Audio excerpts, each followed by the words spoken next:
कराची में मैट्रिक के इम्तिहानात का आगाज, पहला पर्चा ही आउट हो गया। कंप्यूटर स्टडीज का पेपर व्हाट्सएप ग्रुप की जीनत बन गया। बोर्ड हुकाम ने तहकीकात शुरू कर दी। वज़ीर आज़म शहबाज शरीफ की ज़ेर सदारत वफाकी काबीना का अहम इजलास आज होगा। अरकान गंदम स्कैंडल की तहकीकात पर पेशरफ्त का जायजा लेंगे। ECC के फैसलों की तौसीक भी की जाएगी। वज़ीर आज़म की हिदायत पर गंदम की खरीदारी का हदफ 4 लाख मैट्रिक टन बढ़ाने का फैसला। वज़ारत नेशनल फूड सिक्योरिटी ने समरी तैयार कर ली। मंजूरी के लिए काबीना की इक्तिसादी राबता कमेटी में आज पेश की जाएगी। सुप्रीम कोर्ट में आज इस्लामाबाद हाई कोर्ट के 6 जजों की जानिब से अदालती मामलात में मुदाखलत से मुताल्लिक केस की समाअत होगी। चीफ जस्टिस की सरबराही में लार्जर बेंच 15 आईनी दरखास्तों की समाअत करेगा। वज़ीर आज़म की सऊदी सरमायाकारों को पाकिस्तान में कारोबारी मौके से भरपूर फायदा उठाने की पेशकश। सऊदी अरब ने हर मुश्किल वक्त में पाकिस्तान का साथ दिया।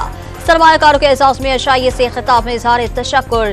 तकरीब में आर्मी चीफ समेत अहम शख्सियात की भी शिरकत। सऊदी मुआविन वज़ीर सरमायाकारी का दो तरफा ताल्लुकात को फरोग देने का अज़्म। कराची के इलाके अजीजाबाद में मकान से मुताद्दिद चोरी की मोटरसाइकिलें बरामद। पुलिस ने रिक्शे का सामान और मोटरसाइकिलों के स्पेयर पार्ट्स भी तहवील में ले लिए। वज़ीर आला पंजाब मरियम नवाज की IT सिटी के लिए चीन, जनूबी कोरिया और सऊदी अरब की कंपनियों से डील फाइनल करने की हिदायत। पंजाब के 8 शहरों में CBD बिजनेस सेंटर्स कायम किए जाएंगे।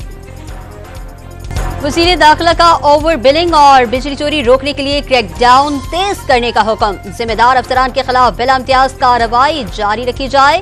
मोहसिन नकवी की गुफ्तगू। फलस्तीनियों के लिए जंग बंदी की खुशी आरजी साबित हुई। हमास की जानिब से गाजा जंग बंदी तजावीज की मंजूरी के बाद इसराइल ने रफा पर हमला कर दिया। 12 फलस्तीनी शहीद। और दौरा आयरलैंड और इंग्लैंड के लिए कौमी क्रिकेट टीम लाहौर से दुबई पहुंच गई। वीजा न आने के बायस मोहम्मद आमिर टीम के हमरा नहीं जा सके। वीजा मिलने पर दस्तयाब फ्लाइट से आयरलैंड रवाना हो जाएंगे।